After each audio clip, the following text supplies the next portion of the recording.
In this video, we're checking out the brand new CYBERWHEELZ from RC All-Wheel Drive. These are an aluminum and brass beadlock wheel, but what separates these from other wheels on the market is that these are adjustable. You can add or subtract these little brass inserts in the wheels to customize your weight distribution.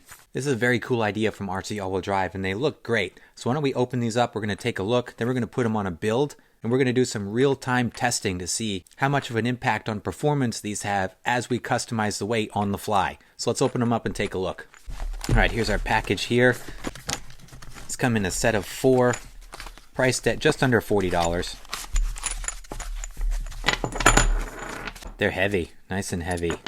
So we've got nice black wheels. The inner part of the wheel is aluminum. You can see it's got kind of the beveled edge in here with the raw aluminum. Gives it a nice look to it, some contrast there. The ring on the outside is brass. It's also vented. And then on the inside here, we have these 6 little brass weights, and these are what you're going to remove to get your customized weight distribution. So to disassemble these, you're going to need 0.5 inch hex driver, and then pop your weight out just like that. There's 6 weights in here, which is going to give you 3 different options for your weight. You can leave all 6 in for the most weight.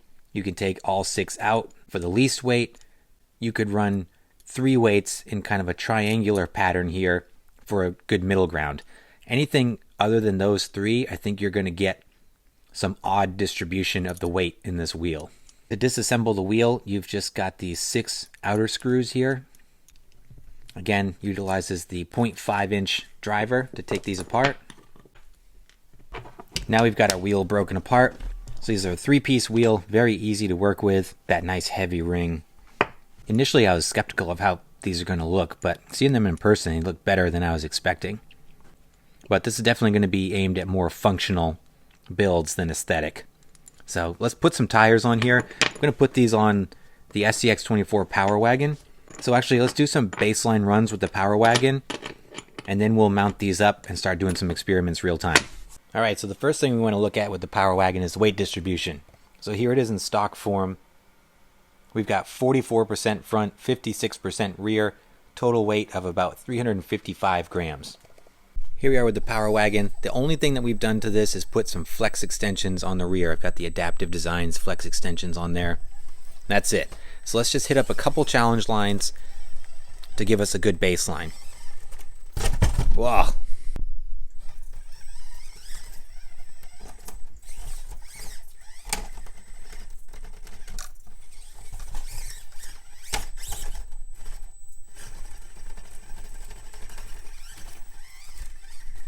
There's the canyon. Here on the escalator.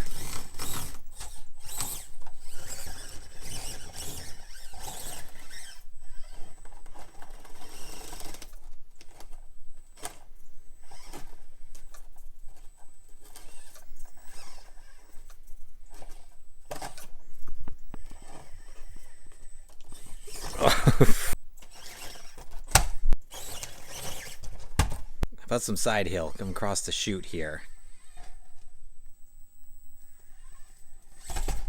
And why not try Hell's Gate just for the heck of it?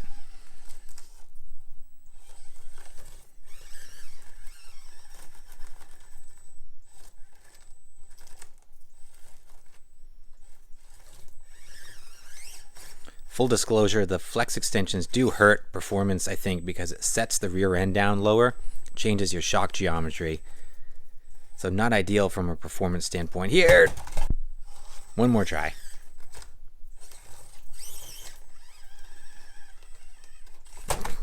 So here are the CYBERWHEELZ installed. I actually like them on the build a lot more than I was expecting to. They look pretty sharp on here. They've got Axel's stamp of approval on his Power Wagon. He digs the brass. So overall, I think this is a win as far as appearance goes, more so than I was expecting, which is great. They're heavy. They made a big difference in weight. So I'm excited to see what this translates into for performance. So all I did was just swap out the wheels. I took the plastic Proline wheels off of this, and I put the Super Swamper tires onto the RC all-wheel drive wheels. So now why don't we get this back on the 4-corner scale. We're going to do some real-time adjustments to see how much we can sway the weight distribution. And then when we find the best balance, which I have a feeling is going to be all front, no rear, we'll go hit the course and see what we got for performance gains as far as real world driving goes. So let's get this on the scales and start tweaking it. So here we are on the corner scale with all of the weights in here. And if you can see this, we're at 46% front, 54% rear, total weight of about 484 grams. So our weight distribution skewed a little bit more to the front, 2% to the front, but we gained about 130 grams of total weight here. Now let's do some real-time adjustments. I'm going to take 3 out of the rear right here. I'm going to take these 3 out, and then we'll put it back on the scale.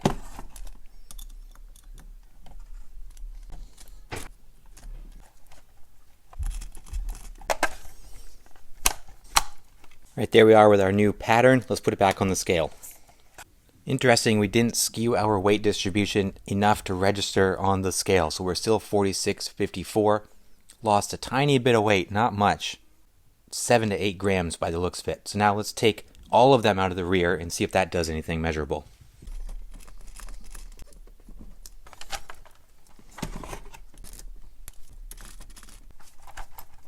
All right, back on the scales. Here we are. We're naked in the back. We'll see how this does. Not much difference. So we got 47 front, 53 rear. So we moved a little bit towards the front, not a whole lot. Total weight, just about 470 grams. So why don't we run this on the course and see what this translates to as far as performance goes. All right, let's see what we get here.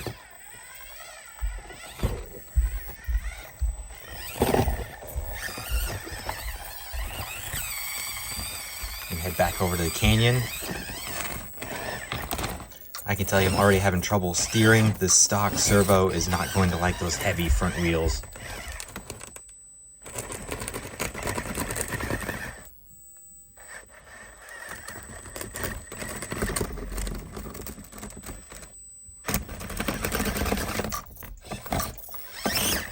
We've most certainly made big improvements there. Try the escalator.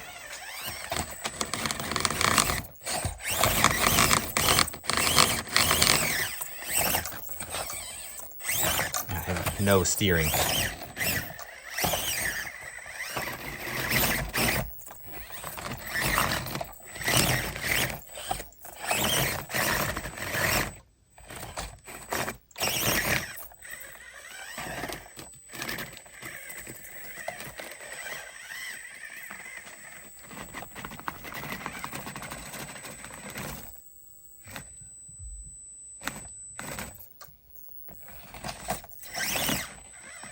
Right. Oh, are we stuck here? Spoke too soon. There we go. Let's try the side hill. I remember this was terrible last time. Let's see if this improves. Oh. Not really. How about Hell's Gate?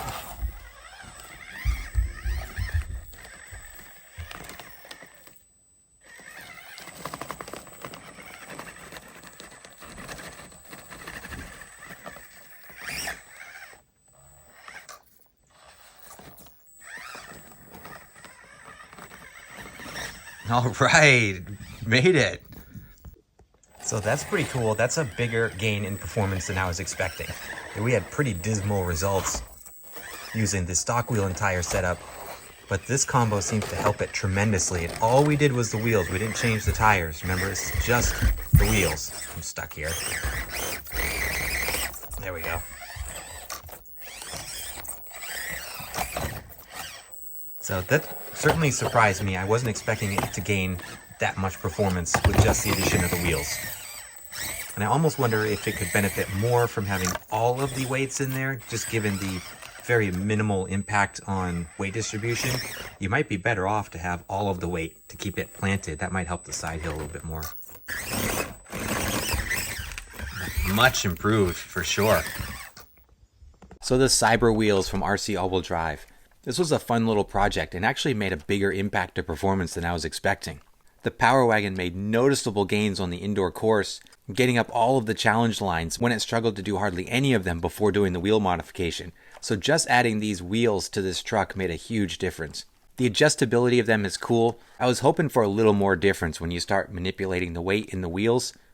We didn't see a huge difference as far as the weight distribution goes, but I don't think the weight distribution on the scales tells the whole story. The performance gains are much more than the scales would lead you to believe. And taking this out on the rocks, we went on the outdoor course, the backyard course with it. Much more planted, much more fun to drive. So overall, I think these wheels are pretty cool. And a good option if you're looking for some further customization in your weight distribution. These wheels are available directly from RC All-Wheel Drive. I'll put the link in the description down below. And remember, you can use my discount code to save some money on all things at rcallwheeldrive.com. And let me know your thoughts down below. What do you think of these wheels? And as always, thanks so much for watching. I appreciate your time. Please like and subscribe if you haven't done so. And I'll see you in the next video.